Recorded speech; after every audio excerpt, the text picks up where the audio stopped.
everyone, and welcome to the Culture Cast. I'm Chris Dashew, and I am joined by my good friend. I've met him twice in real life, which is not something that can be said for people who podcast remotely. On Five Films own, Father Malone. Good afternoon. Evening, wherever you are. Wherever you are in this great world, good tidings to you, wherever you are. Whatever time of day it is, I say good afternoon to you. That's true. And we are right in the middle of Arquette August, and we are looking at a film that I had never seen before until watching it for this podcast. So, getting things out of the way that I'd never seen, but probably should have seen, maybe.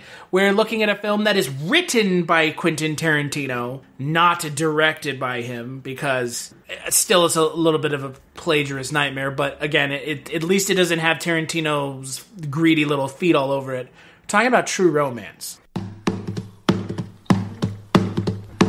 From the director of Top Gun and Beverly Hills Cop 2. Hello, baby! Clarence? I'm a married man, buddy. A con man. Ask him if he got the letter. Did you get the letter? What letter? He wants to talk to you. No time. Tell him we gotta go. A call girl. Did you call for a date? Huh? I'm out of there. She a 4-alarm fire or what? She seems very nice. What are you doing in L.A. anyway, huh? And a suitcase full of trouble. My name is Vincent Cocotti. I work as consul for Mr. Blue Boyle, the man your son stole from. Now, all that stands between them and their wildest dreams. Find out who this wing and a prayer artist is and take him off at the neck. Are 60 cops. 40 agents. He's a wild man, this kid Clarence. I like him. 30 mobsters. I haven't killed anybody since 1984. And a few thousand bullets. We're all gonna die here. These are cops! Put him down! Put him down! Put him down! Christian Slater, Patricia Arquette, Dennis Hopper, Val Kilmer, Gary Oldman, Brad Pitt, Christopher Walken. Slow it down, man. In a Tony Scott film. I think what you did was so romantic. Not since Bonnie and Clyde have two people been so good at being bad. True Romance. So, film is directed by Tony Scott, written by everyone's favorite, you don't like Tarantino? How to trigger a film nerd real quick. Stars Christian Slater, Patricia Arquette, Dennis Hopper. I'm not going to name everyone because we're going to end up There are a lot, man. Yeah, there's a Gary lot. Gary Oldman. Brad Pitt. Yeah, Michael Rappaport, who is a... Michael Rappaport. He's an insane person now, apparently. Christopher Walken. Saul Rubinek. Bronson Pinchot. Samuel L. Jackson is in it for like a second. 2 seconds. Yeah, so there's a lot of folks in this movie, but the main three are Christian James Slater. Gandolfini. God, okay, stop it. Christian Slater, Patricia Arquette, and Dennis Hopper are the big three. The film centers on Quentin Tarantino, who is played by Christian Slater, who marries You tell me if I'm wrong, because you know I'm not. I know you're not in this case, yeah. A pop culture geek who marries a call girl and gets embroiled in underworld underpinnings like cocaine and drugs and the mob and Murder. crackheads and murder. So, yeah, it's a movie that is all over the place, much like Quentin Tarantino himself. I am curious, Father Malone, because I know you love this movie. What did you think rewatching it? I love this movie. I know you do. I think this is his best thing. I think you know what, man? I am in no way disagreeing with you on Quentin Tarantino in his entire career. More importantly, his fans, who are a little too rabid for their own good and maybe can't look past the fact that he is an incredible plagiarist. There was some meme I was looking at. It's like, you think us women are sensitive? Have you ever told a man you don't like Quentin Tarantino? It's just like, boy, isn't that fucking true? Like, you can't say anything bad about him. No, like, not at all. Like, you have, I mean, people will say, well, I didn't really like Hateful Eight, but, no. And I agree with you. Like, 9 out of 10 times. The 10th time is True Romance. I fucking film love he this did movie. not direct. So a lot of the weirdness of Tarantino is really reined in. Well, not all of it. Some of it. Yeah, not all of it. I think I'm going to say this is his best written film. When you say Tarantino, you say, what's good about Quentin Tarantino? Everyone is going to say the first thing they're going to come out of their mouth is his dialogue is good. And I cannot disagree with that in any of his films, even if there's sometimes lines lifted completely from other films. This case... This guy says sometimes. Sometimes. Oh, yeah. I mean, look, it's more often than not. I get it. I'm not an apologist for Quentin Tarantino. I am an apologist for Game of Thrones. Anyway, the thing is... Dirty bastard. I know. I know. I've now learned the lesson, which is to say it fast and then move on. This script, there's dialogue in this film that is just absolutely sublime. The scene between Christopher Walken and Dennis Hopper is one of the best written things I have ever seen in any movie. And you can say whatever you want about the rest of his career and what a fucking weirdo he is and whatever you'd like. That scene is goddamn sparkling. That makes me envious as a writer on my own, like how fucking good that scene is. The Sicilian scene is what it's sort of colloquially referred to as. That scene, those two actors, that dialogue, that back and forth is so fucking tight and amazing. I'm almost positive that's the one speech that Tarantino himself feels like he wished he had not left in the script so he could have used it in his own movies. And I don't blame him because he has never written anything better than that scene. Oh, yeah. No. Okay. So, look, if you want to know how I feel about Tarantino's most recent film, we did a podcast. It's almost an hour long about Once Upon a Time in Hollywood. That's like 2 or 3 podcasts back in your RSS feed. Go check that one out if you're wondering my thoughts on Tarantino directed and written films. But this film, I kind of had to scale it back because it is just written by Tarantino. Which, for all intents and purposes, a lot of these guys, like Tarantino, Abrams, Whedon, they all are much better writers than they are directors. Whedon, not so much. I think Joss Whedon is a misogynistic piece of shit. But and things have come to light recently that are pointing out that to be the case. So I feel slightly vindicated there, and anyone who feels the same way should feel vindicated as well, because Joss Whedon is not... He is similar to Quentin Tarantino. He's, like, protected by the nerd community, and it's like, you know, they wouldn't piss on your gums if your teeth were on fire. So, just so you're aware, neither would Tarantino. So I have to scale back my kind of feelings towards Tarantino when it comes to True Romance, because while it does have that Tarantino feel to it, because he did ultimately write the script, the direction is Tony Scott. And I love Tony Scott. He, unfortunately, he took his own life several years back, but he directed a lot of great films. And, it's... A lot? A couple, right? A couple. The Hunger is real good. Do you not like Top Gun? I'm just kidding. I don't like Top Gun either. Nobody likes Top Gun. Bum, bum, bum, bum, bum. The thing about Tony Scott is we'll never know what Tony Scott could have made past 2013. And look, everyone always likes to talk about how great Ridley Scott is. And I think Ridley Scott has made 2 good movies. That's it. Blade Runner and Alien. Honest to God, that's it. And he made them. You didn't like Legend? I've never seen Legend. Oh, Jesus. But hold on a second. In my defense, I'm sure I would like that movie if I saw it. So we'll say 3. But the two big see the director's cut, though. But the 2 big ones, right? Yeah, are Blade Runner and Alien. Yeah, and everything else, I mean, let's not talk about Ridley Scott's recent films. Oh, let's not. Alien Covenant and Prometheus, oh boy. Boy, oh boy, oh boy. The Martian, boy, that's a boring movie, isn't it? Oh, you know what? I like The Martian. It's just boring, like... I don't know. I enjoyed it. It's just, I mean, you adapted the book completely 100%. So, okay, so I'll just read the book then. I don't know. The Martian's just one of those movies where, like, I just don't get it. Like, it's okay, sure, but it's not a comedy Golden Globes. Was it up for a comedy Golden Globe? It won a Golden Globe for Best Comedy. Because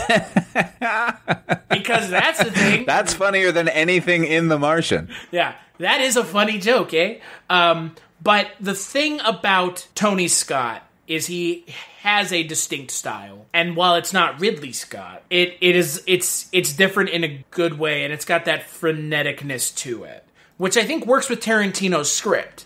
Because Tarantino is like a dumb Aaron Sorkin, the way he writes dialogue.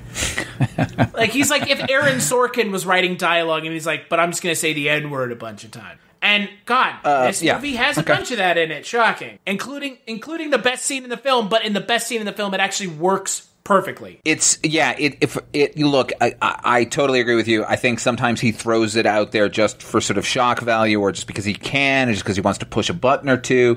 In this case, in this movie, it is the most appropriate for what needs to be said between these two characters.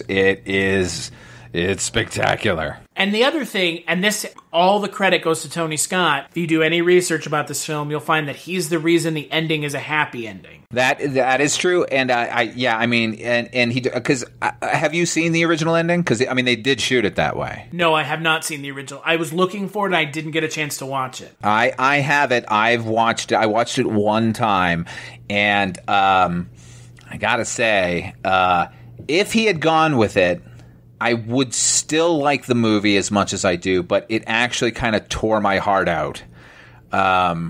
So I'm glad Tony Scott... Well, for the listening audience, please give us a quick briefer as to what the original ending was. The original ending of the movie is when the final big showdown occurs. One of our two leads, Clarence Worley, and his wife, Alabama Worley, are involved in the shooting. Clarence gets shot in the face and dies. Alabama absconds with the suitcase full of money and drives away, heading to Mexico, where she is now pregnant with his child. And that in and of itself is kind of heartbreaking, but the movie begins with narration and it ends with narration in both versions, but her narration at the end is so kind of cold and not necessarily heartless. It's a character talking to herself, trying to convince herself that this is how it should be, like trying to make herself feel like it's okay that he's dead by effectively denigrating him. It's been years since I've seen it, but she's basically like, fuck you, Clarence, you're dead, and there's nothing I can do about that, and I'm moving on. And it is... it's a lot. It's a lot. If Tarantino had made this movie... That sounds very Tarantino. If Tarantino had made this movie, that would be the ending, and I would not fault him for it, because it feels... I say this a lot. It felt inevitable and appropriate, and I think I would like the movie on a different level had that been the ending. However, like Tony Scott is on record as saying, like, I love these two kids and I want them to get away. And I know Hollywood tends to lean into the happy ending, and we all kind of want it and crave it. In this case, it's almost... In this case, it's actually kind of a more revolutionary ending in that most young lovers on the run, they're going to get gunned down at the end. It's kind of the Bonnie and Clyde kind of trope where they're going to get shot and killed, and maybe they die together, and that's kind of cool and everything. But something about these two kids getting away at the end, it makes me happy, and I'm not going to apologize for that. So I agree with you. Tony Scott made the right call here. Well, and that's the thing about this movie is ultimately like we've been saying, like, it is a Tarantino written film, but if it had had that ending, I would have been like, this movie is pretty fucking generic in the way that it wraps everything up. Like, the big standoff. And knowing what we know now about Tarantino, how many of his movies have happy endings? Like 2? Once Upon a Time Pulp Fiction has a happy ending? Yeah, sure. For some of the characters. Yeah, well, I mean, that's, look, again, That's the problem with Tarantino movies now, is Tarantino movies now have so many damn characters, you could make the statement that they all have happy endings because some of the characters always survive. Well, in the case of Pulp Fiction, the only, it's not a brilliant thing, fracturing the timeline. I don't feel that. However, the way he fractures the timeline gives those two characters a big win at the end, and that's kind of cool. Even though we already know one of those characters just gets gunned down sort of while he's on the toilet. So, I guess Pulp Fiction does have a happy ending. Are there others? I can't really think. I guess Kill Bill has a happy ending. Django has a happy ending. Well, look, now it's looking like more and more of his films have happy endings. Well, Once Upon a Time in Hollywood has a happy ending. So, Kill Bill has a happy ending. Django has a happy ending. Inglourious Basterds has a happy ending. I mean, it's most of them. I mean, Reservoir Dogs is the only one where everyone is fucking dead. No, it was that question was meant to be introspective because everyone always feels like Tarantino blows it up at the end of the film, but he doesn't. No, I guess he doesn't. I mean, Jackie Brown has a happy ending. Yeah, and again, like, going back to Tarantino... He's not as nihilistic as people want him to be. No, which is fine. We have directors like Fincher and Lynch and Terrence Malick and other people to be nihilistic for him. Sure. But the issue I have with this movie is a lot of it feels like too much is just going on.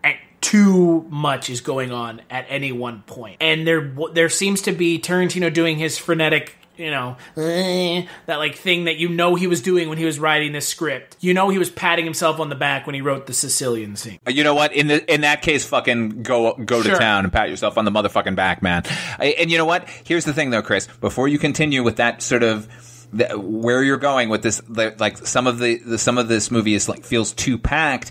That's less him, more Tony Scott, because Tony Scott is always about more and more crazy cutting and more frenetic action. So I think if you're laying that particular blame on the film, give it to Tony and not Tarantino. The issue I have is that when you have this film with all these characters and character actors, it becomes distracting because there's too much going. I don't know, man. I think this has a pretty solid through line with these two kids, and they get into sort of wacky misadventures here and there. But it doesn't feel like it's overstuffed to me. It feels like maybe you think they get into like too many misadventures. Yeah, but that's kind of what it feels like sometimes. Like, oh, and now he's at the the hamburger stand talking to the guy about how much he loves. I was like, God damn, like this is I mean, it's a little indulgent, but it's a little indulgent. It feels like Tarantino just. Christian Slater is Tarantino in this movie. I get it.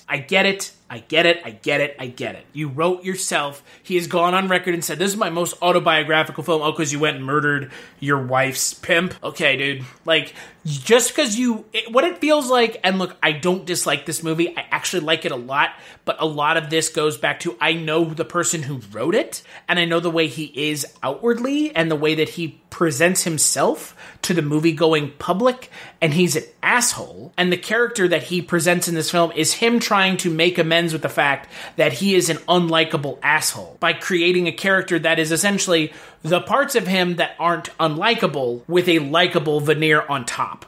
Okay, I can't disagree with your assessment of the man, and I can also not disagree with he's written the charming version of himself. Right. Which is what Clarence Worley is. 100%. You know what? It absolutely is, but I guarantee you that any writer, their best work, they have written themselves and given that character all of their best attributes. So I'm not going to fault the character of Clarence Worley. No, I'm not faulting the character. I'm just saying it's too on the nose for its own good. I mean, if Quentin Tarantino had never become what he had become now, yeah, I think we wouldn't be having this conversation. But right, we but then, know who Tarantino is. The thing is, when I saw this movie, I didn't know a fucking thing about Quentin Tarantino. Nobody did. Now, I'm sure you'll know, and I don't, which is weird, but this movie came out before or after Reservoir Dogs? It came out after, didn't it? It came out after, right. It came out after, okay. Yeah, and the only reason I kind of know that is I saw this movie, I hate when reviewers, by the way, get all autobiographical on themselves. But I nevertheless, I'm gonna say this anyway. I saw this movie at the Bruin Theater, which I know is where Sharon Tate goes to see herself in Westwood in Once Upon a Time in Hollywood. And she doesn't pay for the fucking ticket. Okay, I paid for... No, I was about to say I paid for mine, but I didn't because I was a projectionist in Santa Monica, and projectionists had this weird code at the time where we would let each other into each other's movie theaters. So I didn't pay for this movie either. However... went to see it on opening day at the Bruin Theater, and I do remember during the opening credits when written by Quentin Tarantino came on the screen, there was a very tiny contingent in the audience, and it was packed, who started applauding when they heard his name, and that was because we were fans of Reservoir Dogs, because the sort of plagiaristic aspects of who the guy is had not yet come to light. And unfortunately, because our dear friend... Mike White is the progenitor of that entire movement. Yes, our dear friend and oft Culture Cast co-host Mike White. We can talk about him because he's not here right now, but he's kind of the reason that happened. Yes, and I'm not sure rightfully so, man. Yeah, I'm not sure he would take credit for it because Mike's a pretty humble guy. But he is, but you know what? If there was an anti-Tarantino movement, and not because of his success or any other reason than he outright steals from films and appropriates them better than him. It's just he steals. No, it's people's movies. Yeah, it is absolutely not better than him. Look, man, if the guy does have a bit of genius, I hate to throw the word out. If he does, it's that he's taking from lesser-known B movies and turning them into a bit of a higher form of art. I'm not in his camp, but I gotta say he does do that. Whether or not that's it's absolutely brilliant because he really is taking movies that other people, and by other people I would say mainstream audiences, have not seen. Like, what person has seen a random mid-70s blaxploitation film where the Samuel L. Jackson speech came from in Pulp Fiction? Right. And look, man, again, I am not... Like, this is not a... By the way, word for word... Yeah, and it's like, yes. But nobody knows that. I know, I've seen it. No, but I'm saying that nobody knows that because the window for that being a thing was so far shut and gone that only a film fanatic like Tarantino... Yeah. And that is why so many people who are into film love him, is because they feel like he is their voice. If I could write a movie, I would pay homage to my favorite movies. But again, where does homage stop and plagiarism begin? And it is a very blurred line. But for me, because Tarantino does it in every single movie he's ever written, it is just plagiarism. I do not disagree with you. Especially when you're just copying someone outright. You know what? Here's the thing, though. Like, the more disturbing thing to me than him doing it, which I can't actually fathom writing a script and grabbing a speech from another film that nobody has heard of and putting it into mine and just going, I'm cool with that, because that's deplorable to me. Worse than that is you point this out to somebody and then they kind of shrug it off. Like, I don't care, I had a good time. Well, and the other thing, what's even worse than that is pointing it out to the person who did it and them claiming, well, I've never even heard of that movie before, like he did with Ringo Lam's A City on Fire. He certainly did that at the time. I think he was like, I have never heard of this movie. Like, that is impossible. Like, yeah. What's that called? Where, like, the whole thing with Amy Schumer stealing people's jokes, where it's like the same thinking, or it's some term. Parallel thinking. Parallel thinking. It's like, yeah, or it's parallel thinking, or you saw or heard someone else's stand-up who is not nearly as successful as you and said, I could probably steal this and put this in my own movie. I don't even think think it needs to be even that nefarious. I think it can be sometimes you've heard it, do not remember hearing it, and write it down. But when it gets pointed out to you, like, this thing occurred, that you need to go, holy fuck, you're right, I did do that, I'm sorry. Because like in the Amy Schumer kind of that sort of tempest in a teapot there about that. People have pointed out that Robin Williams was the same way, where he would see stand-up comics all the time and appropriate their jokes, and then once it was pointed out, he would say, "I'm sorry," and like send them a check. Like I didn't realize I did it. So I think it's possible to do that. I don't think that's the case with Tarantino in the majority of his things. I think he knows exactly what he's doing. And so it's disturbing on that level. And it's also disturbing. But he has like so many people. He has created an insular fan base of people that will not listen, and it's so bizarre. It's bizarre. It is. Like, there are no other film directors working today that have that sort of bizarre fanboy fervor that is like they could never do anything wrong. Well, hopefully it's Kevin not Smith. that great, but it's like Kevin Smith gets the same pass for some reason, and he's not even stealing from other people. He's just a hack. not like that. Like Kevin Smith, that's the thing. Like that's always the comparison. But I feel like Kevin Smith is a mark for himself, and that is his biggest problem. On top of everything, like I'm a huge Kevin Smith fan. I mean, I grew up watching Clerks and all those and Dogma, and like I acknowledge that his movies are not very good. And like it's weird to me because I've never met someone who is as fervent about Kevin Smith movies or Scorsese or Lynch and will be like they never could do a thing wrong. It's like what? Like or they you know it's unusual. I agree. The Bodyguard is where that whole thing from Pulp Fiction came from. And it's like, but that can't be true. It's like, but it is. It is true. Mike White proved it. And also, on top of everything else, in True Romance, they go and see what movies? Whose movies at the beginning of the film?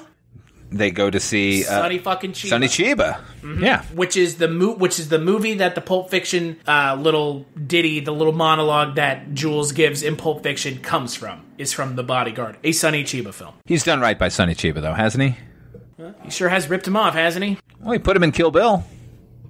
Listen, I guess thank you, white man in America, for okay. Listen, thank you, Mr. All right. Thank you, You know Mr. what? American I'm shutting filmmaker. your butt down, Chris Dashew. Thank you, Mr. American filmmaker man, for putting me in your film that blatantly rips off the All right. genre You know what? I made All right. Now, you know what? I'm officially calling this. We are no longer talking about. Let's get back to True Romance because it's a fucking good movie. Again, True Romance is I would agree with you 100%. It's the best thing Tarantino has ever done. And it's his best written fucking thing, man. It's the best thing he's ever had any part of because he's not behind the camera. That's fine by me. You know what? Like, it doesn't allow him to do his indulgently weird things. He has to say, "Here's my script. Someone else is doing everything else."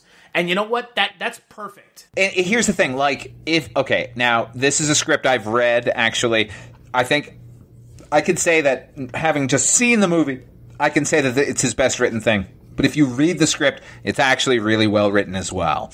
There are descriptions in the script that I find are really good. Like just as a writer myself and somebody who enjoys reading a good screenplay, finding a screenplay that's actually well written that makes you want to turn the page is tough, man. It's mostly just sort of stage direction and dialogue. If you can write a script that is a compelling read, that's a rare thing, and he actually does it here. But I will say, leaning into the idea that it's better that somebody else made this movie, take a character like Floyd. This is Brad Pitt's character in the movie, okay? Brad Pitt, the Brad Pitt of just now in Once Upon a Time in Hollywood.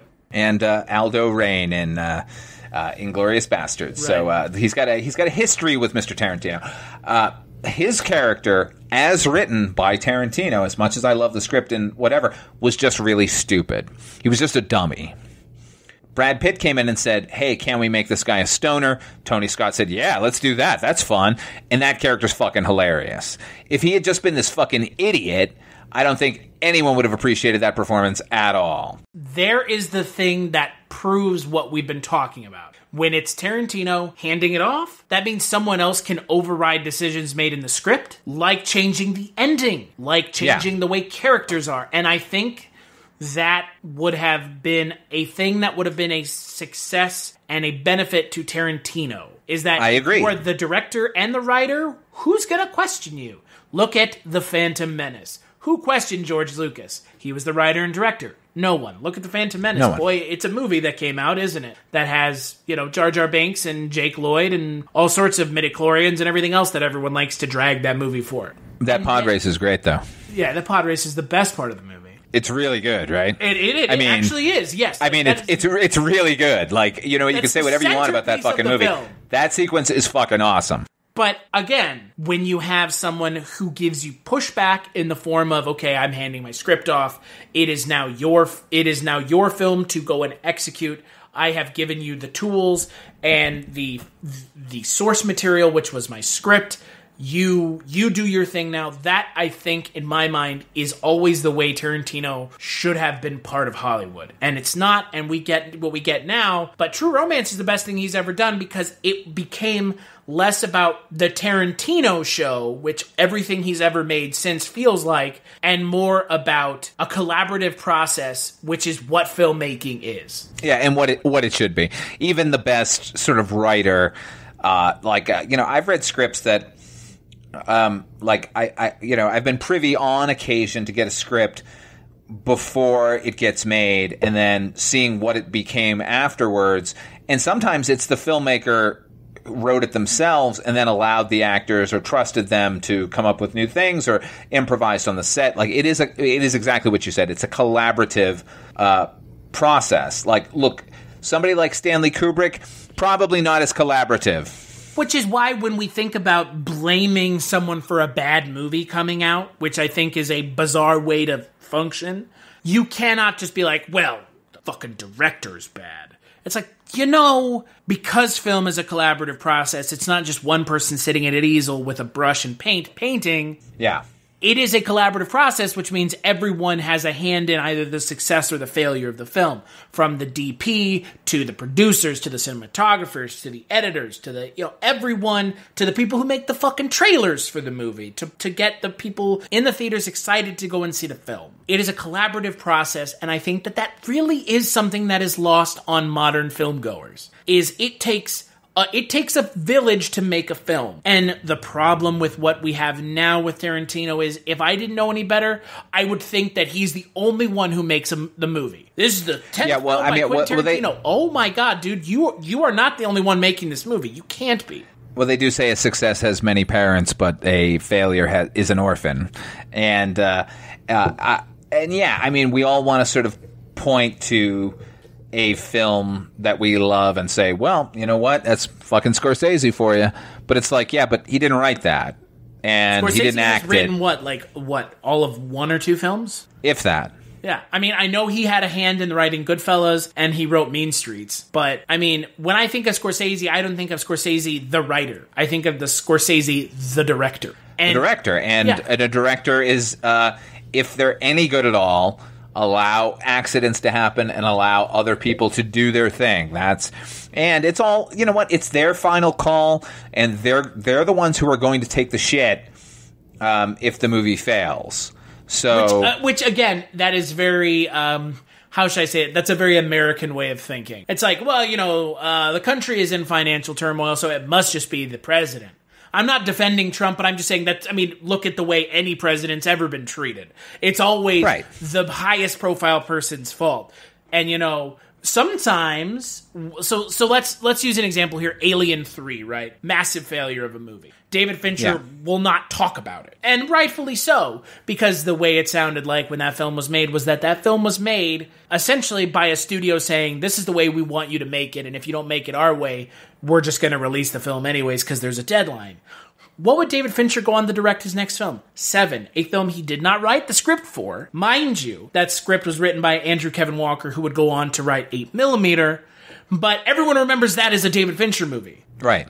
It's not a David Fincher movie. It's a collaborative experience by the people who wrote the script and everyone else. He directed it, sure. And his direction, I love David Fincher. Zodiac is absolutely one of my favorite movies. He didn't write the script for that movie either. And I think that there's this weird thing. I don't think he's written anything. I don't think he has either. He might have, but, Social Network he definitely didn't write, because that is very much Aaron Sorkin. Fingers all over that. He probably hasn't written anything, which, again, that's perfectly fine. because that's not his job. He doesn't have to write it. Probably better that he doesn't, because that's the whole point behind filmmaking. I mean, you know that. You know that. I know that. It's that this is a collaborative thing. If I'm not good at writing, but I'm great at directing, and I have a great eye for blocking a scene and everything, why would I spend my time writing if I could just go find someone who wrote a fantastic script? And you can shepherd a script. That's the other thing. Like Tony there's no Scott question in my mind. Romance. Yeah. I mean, the best filmmaker can give the writer notes and say, you know what? I really like this. We should need to pump this up. We're missing something here. Could you fix this? Could you fix that? And it isn't necessarily them sitting at the fucking typewriter and pounding out these new scenes. But, it again, it does go back to collaboration. And I'm going to try and swing us back into True Romance here because it's a good fucking movie. It's honestly a movie that what don't you like about this movie other than sort of the frenetic? You feel it's a little overstuffed at times. That's it. I like this movie a lot. I put this movie on earlier when I was just sitting at my desk. I like this movie. Don't get me wrong. Okay, but it just there is that little bit of it's not, I don't know. Something about Tarantino makes me not angry, but I know people like him, and so do you. And those people piss me off because the way that they act about film or whatever they love so much, it's like there is no way I could ever be right in their mind. My opinion is wrong because their opinion is the only opinion. And Tarantino strikes me as that kind of person. And I feel a little bit of that in True Romance, but way less. 1% of this film versus 100% in everything else. Tarantino, we get it. You love old cars and shots of people driving for 20 minutes. We get it. So you don't have to put it in Once Upon a Time in Hollywood for half an hour of people just driving old cars in Hollywood. Dude, it's overindulgent. This film doesn't have any of that. Because, again, other people had their hands in it, making sure that it didn't veer off into these 20 minutes of people sitting at a table talking. Okay, can I tell you my favorite scene in the movie? Is it where Gary Oldman says, "Is it White Boy Day or White Man Day?" Because that's pretty great. Okay, no, that entire scene is fucking fantastic. However, no, it is a scene between Clarence and Alabama where he takes her back to the comic book shop that he works at, and he's describing the comic where Nick Fury has to dive off of the boat because the Nazi that he's fighting has pitched the ring that his girl gave him, and he needs to dive into it.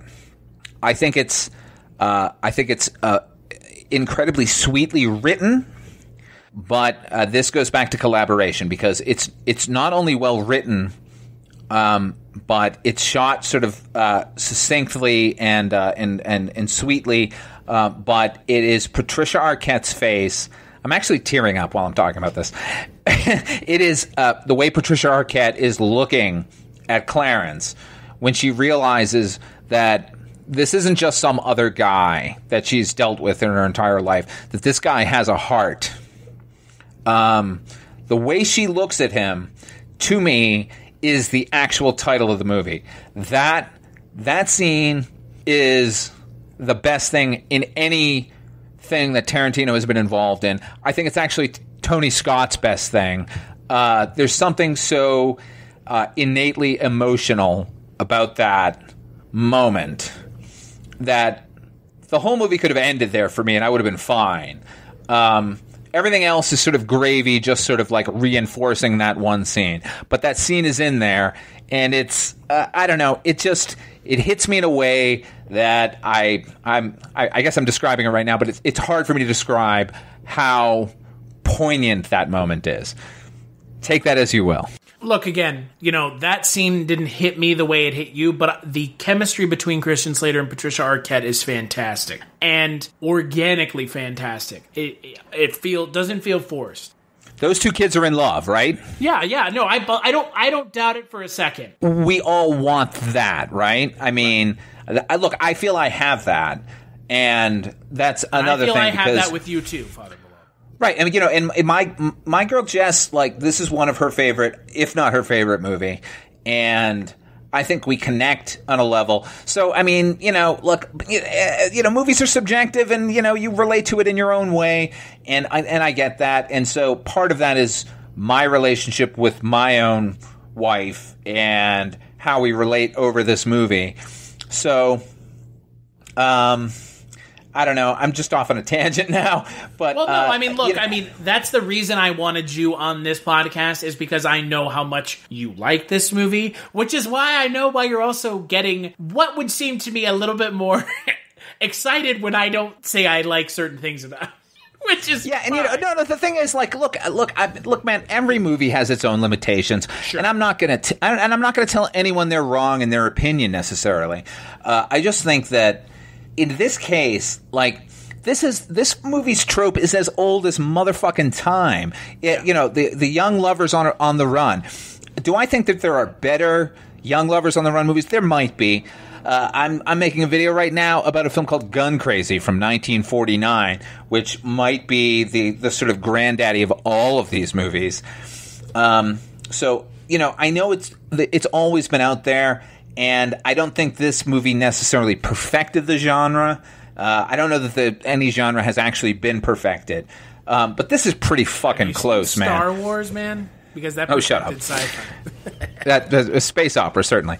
And like there are other little scenes that fucking like make me so happy.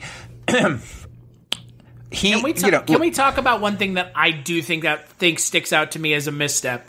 And again, I don't know how you the score by Hans Zimmer is just not good. Oh, it's just it doesn't. Maybe I haven't seen the movie enough times to fully appreciate it, but it seems like it's from something else. Well, that's because it is. I know it is. You know what it is. You're already fucking with me. This his score is a quote of the movie Badlands. With Martin Sheen and Sissy Spacek. That has a very similar score, also done on, I believe it's a xylophone. And if it's not, it's probably a glockenspiel. Might be a glockenspiel. I don't know. I think it's a xylophone. It isn't as tinny as a glockenspiel is. I think this is definitely a xylophone, or maybe a marimba.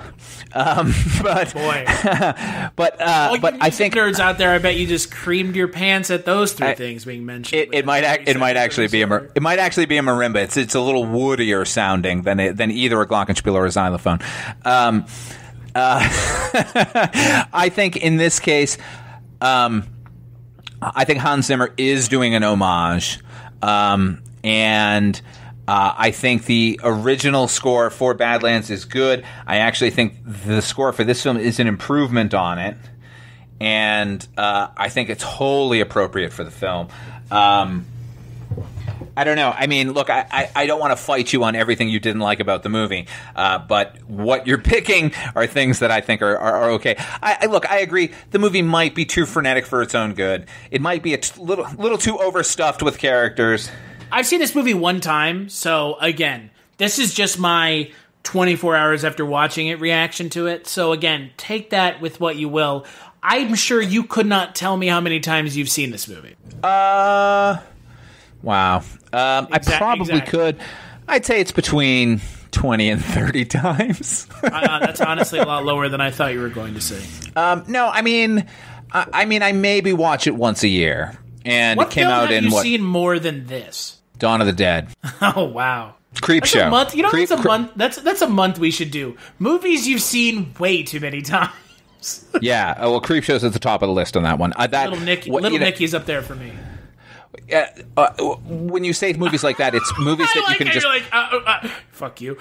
You can just turn off the volume, and I can do the movie for you. There aren't that many. I think I can do it's sort of beginning to end. Quote like just vociferously, like not even like.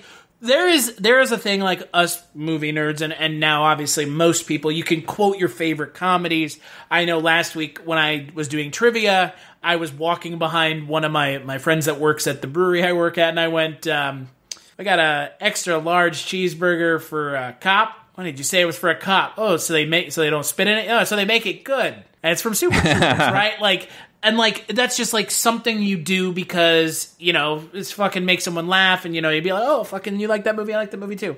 And I know I butchered the shit out of that quote, so fucking sue me. I know what you were talking about. Yeah, but at the same time, what we're talking about is, like, going beyond that, where it's like, I can just quote the film verbatim. Like, yeah, that's a little beyond. Like, it's one thing to throw out the best lines in a movie. It's another to be able to tell you all the minor characters' bullshit lines as well. Right. Like, and I don't think they'll show you how to chew it, like stuff like that. Like, because that's one of my favorite movies. And like that movie, like I couldn't fucking quote that movie from start to finish because David Mamet's writing is amazing. But I mean, that's that thing where it's like I've seen this movie so many times. Yeah, and I don't know that I could quote you beginning to end True Romance. I certainly couldn't.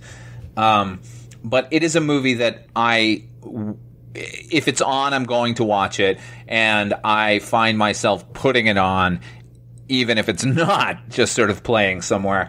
And that is the sign of a film that you truly connect with. Yeah, in ways that it's not necessarily hard to describe. I think I have described it, but there's something there's I don't know, man.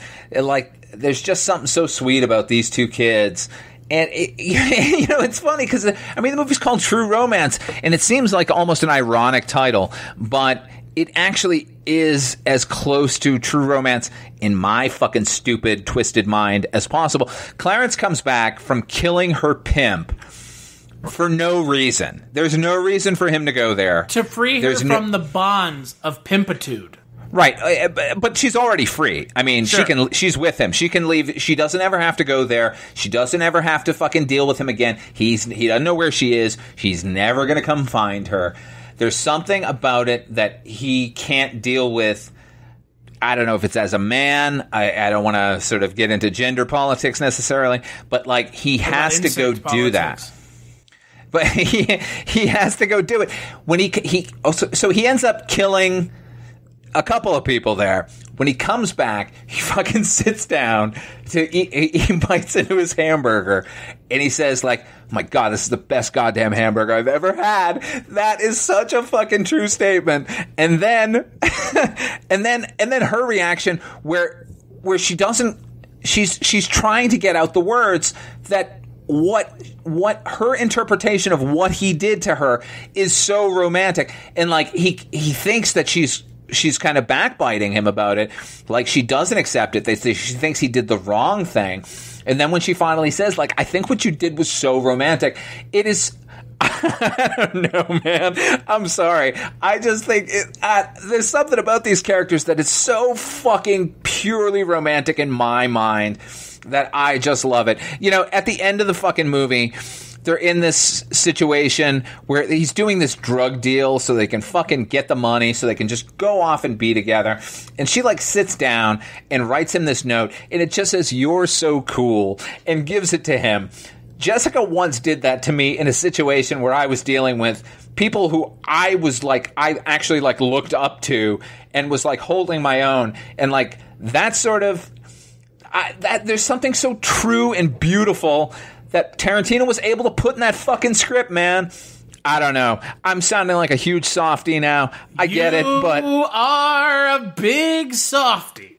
But you know what? But here's the thing. Honest to God. Let's get real here for a minute, because... Before you continue, I don't like when people review movies in relation to their own lives.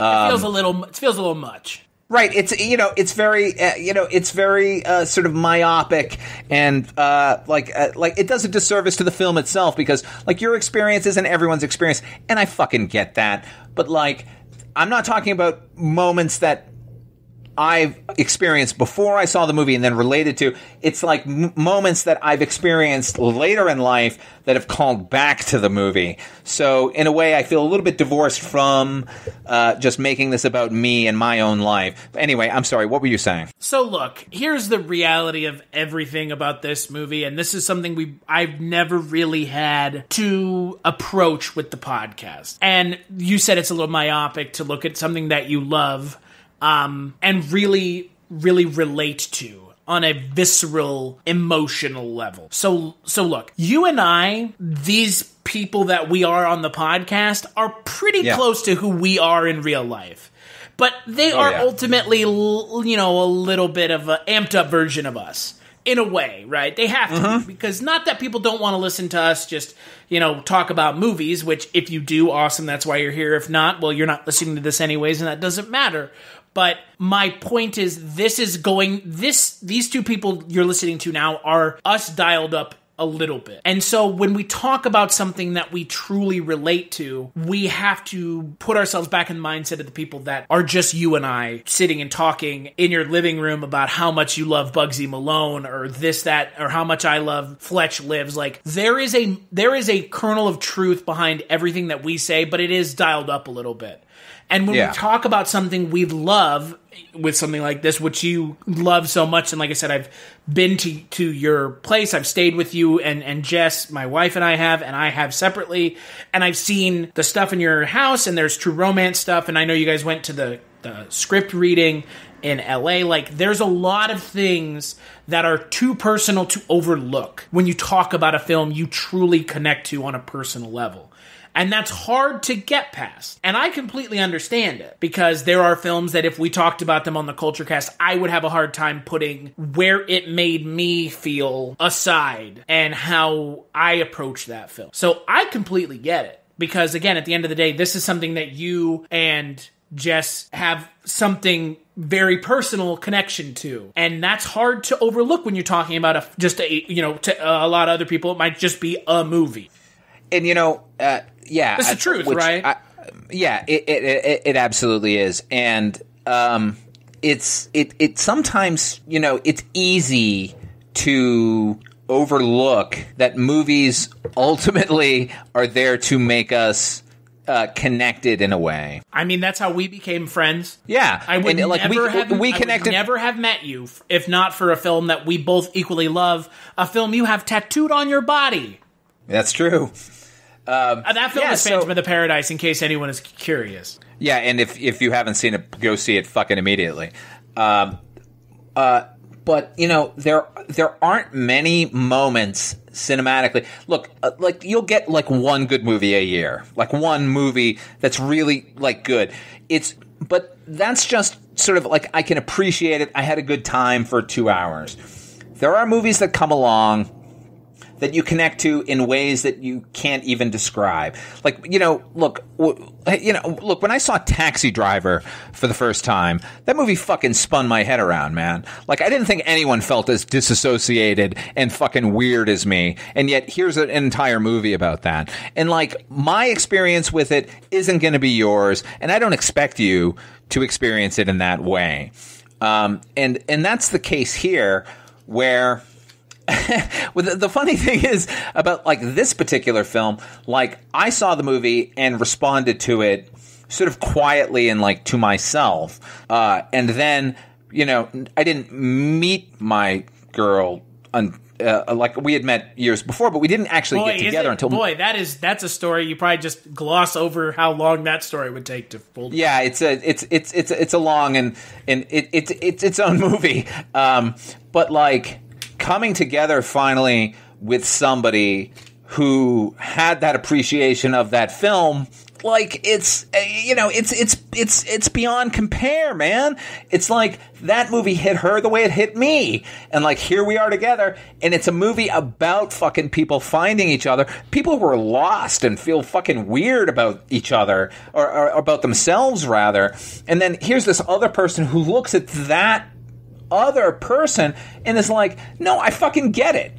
And I know there's a lot of plot in this movie. There's a lot of trials and tribulations that these two characters go through apart and together. But ultimately, I don't know. I'm sort of blubbering now. This is a really sweet movie at its fucking core, and it's hard for me to find movies that are more romantic. Look, man, if you were to say to me, what's the most romantic movie of all time? My weirdo fucking response is Sid and Nancy, because that to me, maybe even on a deeper level than True Romance, speaks to my nihilistic view of the world and the fact that there's still love that you can experience in it. My sort of film nerd, like, love of action and, bloodletting, like this is that version of that film. You know what I mean? Like, I like different romance kind of films in different genres. This one is as good as this one is as good as it gets as far as you and me against the world. They really are. Clarence and Alabama are fucking amazing characters. And not only that, but I feel like the rest of the characters that they sort of experience are fully realized as well. Clarence's dad, we haven't talked at all about Dennis Hopper. He's fucking amazing in this movie. Like, even like the sort of initial antagonist in the piece, which is Gary Oldman as Drexel Spivey, who I've dressed up as before. I sent you a picture. Now do you realize what I was doing? Even that scene between those two, where Clarence goes and he fucking brings an empty envelope.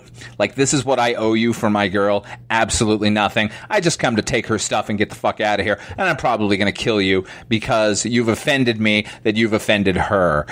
I don't know, man. I'm all over the place. I realize, nevertheless, to me, this is one of my favorite romantic films of all time. Is that scattershot enough?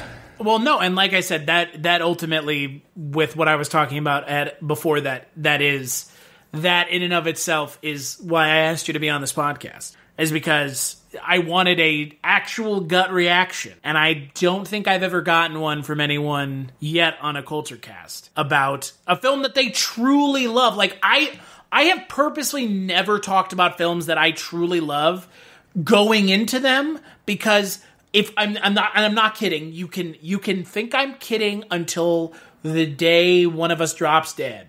The way you feel about True Romance, and you're gonna fucking hate me. And Are you gonna say Fletch Lives? I'm not gonna say Fletch Lives, but I'm going to say Fletch. That I feel the same way, because it made me a certain way after watching it that I wasn't before I watched it. There you go. You know what I mean. I absolutely know what you mean. It's unfortunate it's associated with the human cesspool that is Chevy Chase, because he seems to be completely on his own in more ways than one.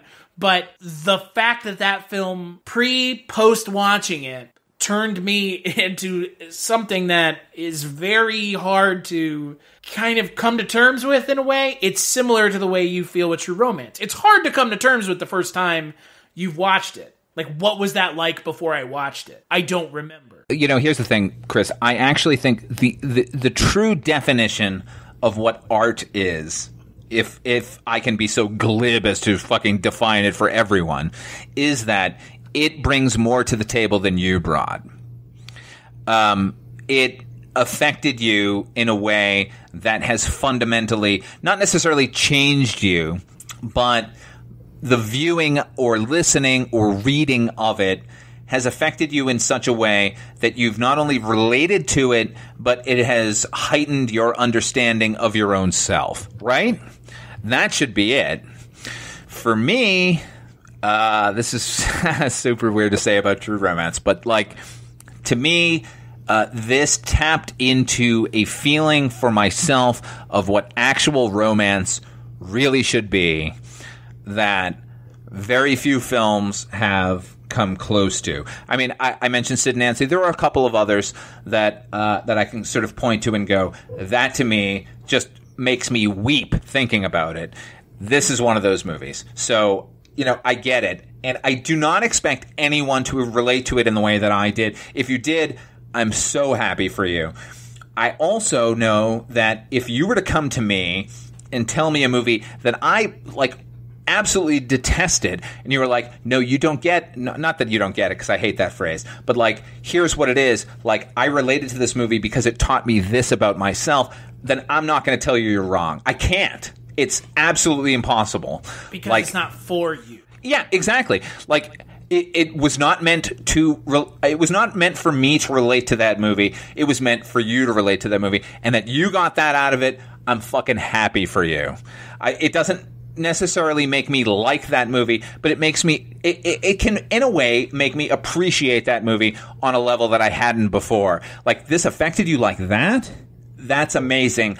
Good for you. I'm actually happy as a human being for you. You know what I mean? Yeah, I'm with you 100%. I am completely with you. And again, that is why I have held off on talking about films that would make me feel the same way you feel about this film. Because it's not that I don't want to, but it's like, I mean, no one wants to sit and listen to the host of the podcast go, well, I just fucking love this movie, and if you don't like it, you just don't get it. Right, and but the thing is, I actually think it's important to talk about these movies as well, because, like, man, you can relate to this. You listen to 99% of podcasts or read reviews. It's all based on fucking cutting shit down. And, like, I get it. Like, we all like to be ironic and funny and superior and whatever. But, like, it's important on occasion to point not only out, but at something and go, look, here's a fucking thing that can affect people in a way that this affected me. If it doesn't affect you that way, okay, cool. If you didn't like it, okay, cool as well. But, like, there are moments like that. Like, this is one of those movies. God, it sounds so weird talking about this, but this is one of those. No, seriously, Boy, because, having like, a hard time, huh? Dude, like, on its surface, this is just a fucking B action movie with two young lovers on the run trying to fucking get money from cocaine in order to fucking get to Mexico and live their lives. So, like, on that level, I get it. It is just that movie. On another level, it is an entire thing to me personally. And I don't know. These moments are important, and they need to be as illuminated as anything where we just kind of fucking hack and slash them, And so, I mean, I was kind of dreading doing this podcast because, you know what, man? Like, I feel the same way you do about the entire filmography of Quentin Tarantino. I feel like, it's all fucking bullshit plagiarism. I think, like, he puts it together in such a way, and that's cool. And I think his dialogue is really good. Like, I could appreciate it even when I'm looking at stuff that he's stolen from other things. But this one fucking script, for some reason, and the way they made this movie, like, hits me on a level, like, I'm doing my best to describe it, but I can't even. You could give me another hour to talk about it, and I could not. I couldn't make you understand what I get out of it. I'm doing my best to do that. So, yeah, I mean, on that level, it feels weird that I'm lionizing the movie as much as I am. And as I said, it felt weird, like, knowing we were going to have to talk about it and knowing what our opinion of that guy is. This is his truest thing, as far as I'm concerned. I don't think he's ever going to top it. On just a pure filmmaking level, on a pure screenwriting level, the stuff is fun and interesting, but on a deeper human level, like, this is it for me. He's never going to get better than this. And boy, he didn't even direct it. I'm glad he didn't direct. It would have been a lot of shots of fucking Patricia Arquette's feet. Hey, this is Patricia Arquette month. She's awesome in this movie, man. I've never seen her better. Have you seen Little Nicky, though? I have seen Little Nicky. She's better in this. I like that. She's fucking amazing. I like that you right there. You fuck right off like that with your Little Nicky double speak. Dude, you mentioned that my girls, Jess, and I, we actually did go to L.A. Ivan Reitman's son, Jason Reitman, who directed fucking Juno and all those other stupid movies, he occasionally... Maybe I love Juno because it speaks to me in a way that film does. You ever think about that? Well, in that case, I'm not going to fault you. It is a terrible movie, though. It doesn't. That movie is awful. Yeah, it's awful. But the best thing that Jason Reitman has done is he will occasionally get together a disparate group of actors to reread a script in front of a live audience. They did a True Romance live reading, and it was the only two actors from the film who showed up to do it were Christian Slater and Patricia Arquette. Patricia Arquette, by the way, showed up in her costume from True Romance that she still owns, still fits into, still looks fucking awesome, and it was as good a time as I've ever had, like, watching these actors, like, read these lines. So, do I just sound like a lunatic? This whole podcast is just Michael is a. Who was the best? So we'll end the podcast on this. who was the best live read actor that showed up for another role. And I bet I can tell you Kevin Pollak showed up to do Christopher Walken, didn't he? Didn't he? That son of a bitch. He absolutely did. And that's a guess. That's just me guessing. Okay. All right. Let me. I'll answer this two ways. There is the Kevin Pollak answer, which is his impression of Christopher Walken doing that particular role of Blue Lou Marini. It was the best version of Christopher Walken I've ever heard him do. And he's done it a lot, but he was spot on. So in that way, that was really good. But then he was really only just doing an impression of the actor on screen. As far as the other characters go, I want to say that Keegan-Michael Key read Drexel Spivey's part. And he was really good as well. Jon Favreau did, I don't know James Gandolfini's character's name. That's a failing on my part. He did a really good job as well. Yeah, oh yeah. He only has the one scene, really, and he kind of knocked it out of the park as well. I don't know. I'll leave it on that. Keegan-Michael Key was the sort of MVP as far as new actors coming to it. The real champion was I gotta say Christian Slater, who fucking he really nailed it. Like he brought it all back for me. And I don't know, even Patricia Arquette. I don't know. Here's the thing, folks. This is a good movie. I love it. You might not might not react the same way, but True Romance, go see it if you haven't seen it. What would you give the film out of 5? 5. I give it a 10. Shocking. I give it a fucking 10, dude. One of my favorite movies of all time. Look, I'm going on and on about my personal reaction to it and my love for my girl and our shared love of the movie. But even before that, I responded to this movie in a way that, maybe not everyone will, but there's something charming about this movie. It is violent. It is kind of crazy and silly and funny, and poignant. I know I've already hit on the fact that the scene between Dennis Hopper and Christopher Walken is one of my favorite written moments of all time, and also performed. But it is a masterclass. If you can write that scene, the caliber of it, you're way ahead of the game. It's really something. It's a marvel. It's a marvel watching these two characters, not even the actors necessarily, but the way they're maneuvering around each other and the way they're sort of needling each other. It's fucking amazing. Anyway. The only thing that makes that scene a little disappointing is the fact that that's based off of Tarantino listening to someone else talk to him about Sicilians. No, somebody told him that story, and I totally get that. You know what? And here's the thing. Look, man, you know what? If you want to get super into Tarantino ripping somebody off, fucking Roger Avery wrote a script called The Open Road, which is about a character named Clarence and his girlfriend in Alabama on a road trip, and Clarence is writing a script called Natural Born Killers, and fucking Mickey and Mallory come to life, and Tarantino said, hey, can I take that and do something with it? And then ended up turning it into 2 separate movies. So, on that basis, yes, it didn't even come from him to begin with, but he took the bones of it and he fucking polished it into what in my mind is a fucking cinematic diamond. There it is. And I would give this film a 4 out of 5. You're wrong.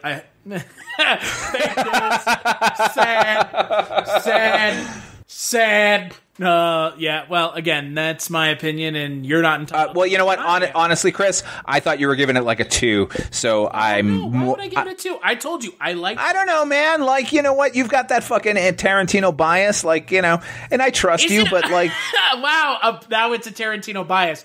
Again, you do. Listen, man, and I got it too. I got it too. Launch into my diatribe as to why I don't like Tarantino. You know how many times I've been told my opinion is wrong because I don't like Pulp Fiction, so therefore, well, you know what, man, I have on film is wrong. You know what? Here's the thing. But fucking insane. Oh man, look! I've lost friends over fucking cinematic arguments, so I totally get it. On the sort of same level, all I got to say is those fucking people are wrong. They need to watch more movies. There it is. Well, that is the thing I always say, is if you think Tarantino is like the height of American cinematic prowess, you've clearly never seen David Lynch or David Fincher or Terrence Malick or Martin Scorsese or, you know, a lot. Or fucking Raoul Walsh or William Wellman or John fucking Ford or, you know what I mean? Like Walter Hill or, I mean, there's fucking cinema is not new. The fact that, like, you like, Google a list, go like top 10 whatever genre. It's always from the past 20 years because it's all anyone can remember. Guess what? There's a fucking world of cinema out there. It's waiting for you, and you should indulge. You should, because there's a lot better things out there than Tarantino. And again, I'm not saying that not even to fucking bag on Tarantino. There's an entire fucking universe of movies out there waiting for you that you're going to relate to in ways that no one ever will, and they're just fucking sitting there. Go fucking find them, man. Yeah. Don't just take what everyone spoon feeds you. Yeah, I had this Pulp Fiction poster in my dorm room. Cool, man. Like, so cool. You and everybody else. That's great. Like, why do you like that movie is my question. Like, why do you love it? Is it because it made them feel cool? And you know what? And they're not wrong. It's a fucking, because you relate to gangsters in the 90s stealing a briefcase of MacGuffins? Like, how do you relate? Like, tell me why you like that movie other than it's cool. Because it's cool has never been, like, a legitimate reason for a lot of... It's cool. You know what else is cool? Smashing your head in with a brick. No, neither of those are cool. You know what's cool? Anything with James Cagney in it. Go watch his movies. He's fucking awesome. You know what else is cool? Anything with Chevy Chase in it. That is true for the most part. Modern Problems. Chevy Chase has Modern Problems. Modern Problems, man. Good movie. Yeah, dude. He snorts a pile of cocaine in that movie. What's cooler than that? Nothing. You know what is actually True Romance is? Everybody go watch True Romance, please. And if you disagree with me, just keep it to yourself. So yeah, let's take a break and we'll play a preview for the next Culture Cast. We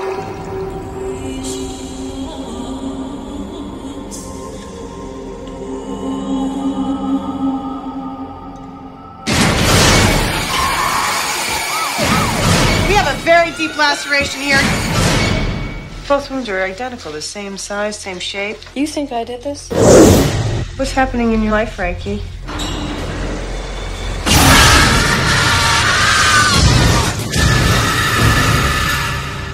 It is some sort of attack. Wrists are bandaged. We're investigating this one. Miss Page, I travel around the world investigating miracles.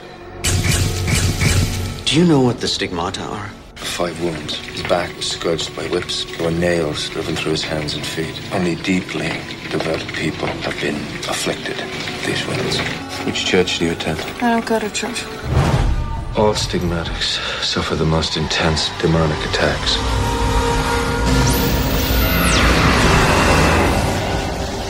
I wrote that? It's a form of Aramaic that hasn't been used for 1900 years. Problem is what it says.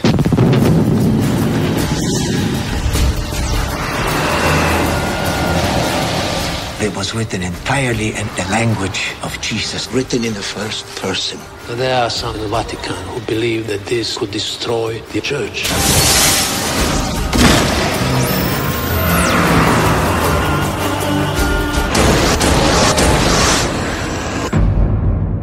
You have no idea who you're dealing with.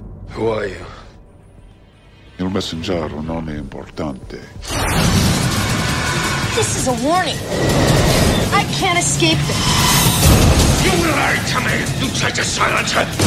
If she receives another wound, she's going to die. Take me. Let me be your messenger.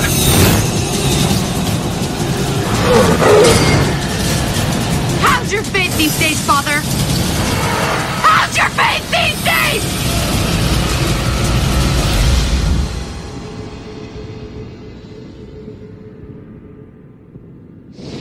So on the next Culture Cast, you will be back. We will be talking about a movie that we actually already recorded the podcast for. We're doing these out of order.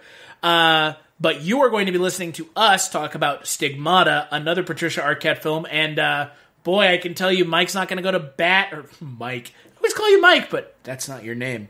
Father Malone won't go to bat for that film like he did for this film. But no, even more so. Yeah, this film shaped me. No, it did not. Yes. I'm not trying to drive listeners away. I want you to come and listen to me blubber about yet another film. This is, Chris, by this way, this is officially the first podcast I've ever done where I've cried while I was talking to you. So here's the thing. I wish I could say that that's the first time I've done a podcast with someone who's crying, but it's not, which is a sad thing in and of itself. Well, then I feel less special now. Well, maybe I should feel more appropriate. How about that? When you are not on the Culture Cast, where can people find you, Father Malone? Well, you can always find me. As long as my phone is plugged in, you can find me on my YouTube channel, Odd Five Films. I've got a show called You've Never Seen. You can check me out there. I've also got a new show coming out in the next week or two. I've got a show called Unaired Pilots coming on, which I hope you check out. You can also hear me over on two other podcasts with this fucking lunatic. We do a show about HBO's Tales from the Crypt called Chronicles from the Crypt. We also do a show about the Twilight Zone 85 revival called Dreams for Sale, the Twilight Zone 85 podcast. And this man is not kidding. I am a lunatic. And that's all you need to know about me. No, you can follow me on Twitter at casualty_Chris. You can find me on two podcasts I do called The One Season Show, where I talk about shows that have only aired for one season with my good friend Jess Byard. And I'm also on a little podcast called The Kolchak Tapes with our friend in Christ, Mr. Mike White. You want to find the Culture Cast, head on over to culturecast.com, at CultureCast on Twitter. You'll find access to our Patreon, all the other episodes, all the good stuff, and then some. Big thanks as always to _91 for Thunderous, which is the intro outro for the Culture Cast. We'll catch you on the next episode.